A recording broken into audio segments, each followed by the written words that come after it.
Positive trading day, and I think that's Yes. good news, but is it sustainable good news? Well, we'd only look at it from the point of view, it's just one day out of a couple of weeks. And then psychologically, this was like the last Friday of the month and having to look at 4 weeks of trading.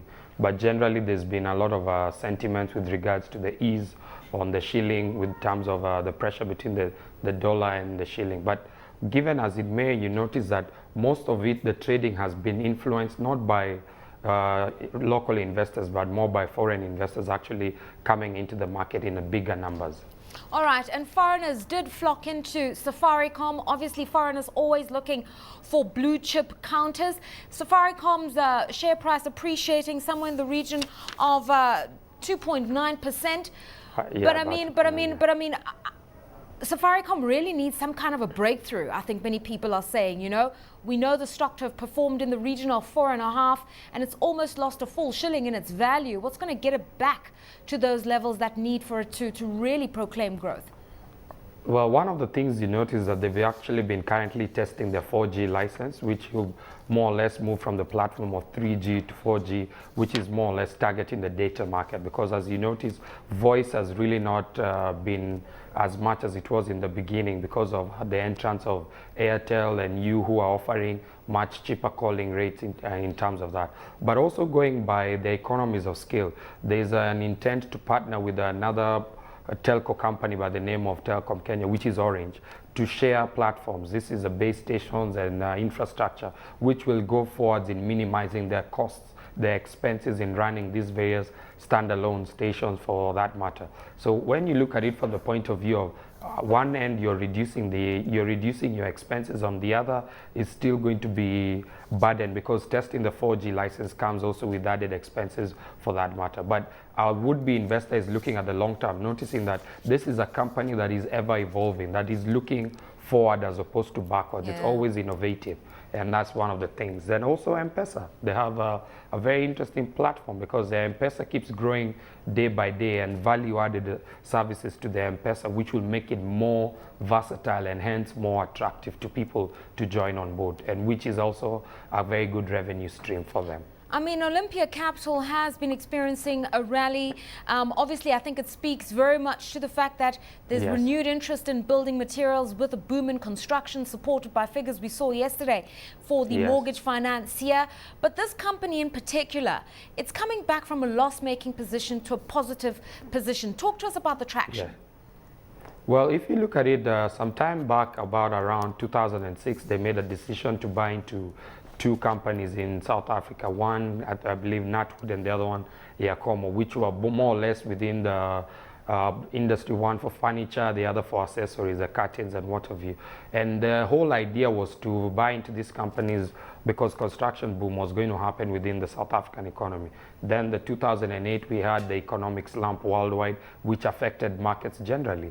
And initial projections when they bought into these companies, which were in essence loss-making, was to have them into profit maybe thereabouts 2009 or 2010, by the first quarter of 2010 or by the third quarter of 2009.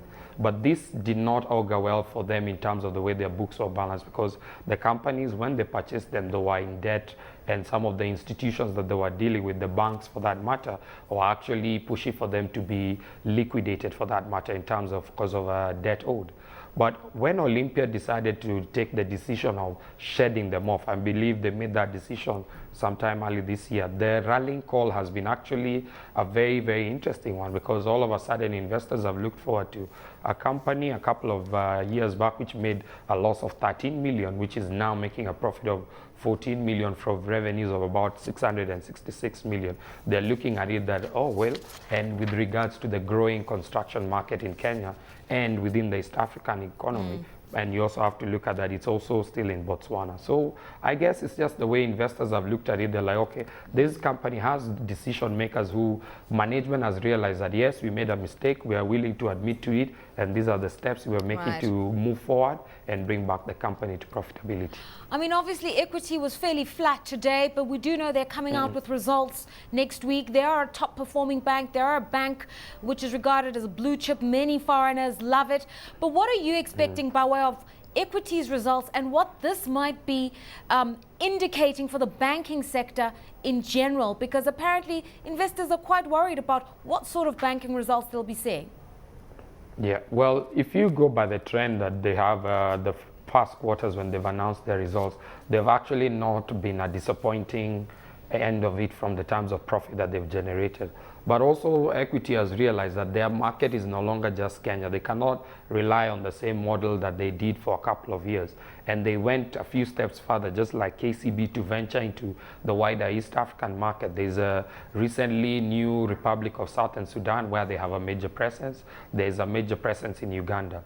And what they're doing is that, and also value-added services by partnering and offering more incentives in terms of you move away from just offering bottom of the pyramid services, because at one point when everyone else goes to the bottom of the pyramid, you will all be fighting for the same thing. So this will squeeze your profits, and as much as your operating expenses increase, because in that level, bottom of the pyramid is more expensive to operate than it is to deal with middle income and high end in terms of banking system. So that will be one of the keys that they have looked at. And in terms of profit and the way forward, they actually will still be a bank to look into in terms of being in blue chip, because their model, they've stuck by it with a few amendments, and they're not shy to make rapid decisions, because you notice some time back they shut down the investment banking arm when it was loss making. They did not falter about it. They just ended up sacking the whole management structure and looked into it. So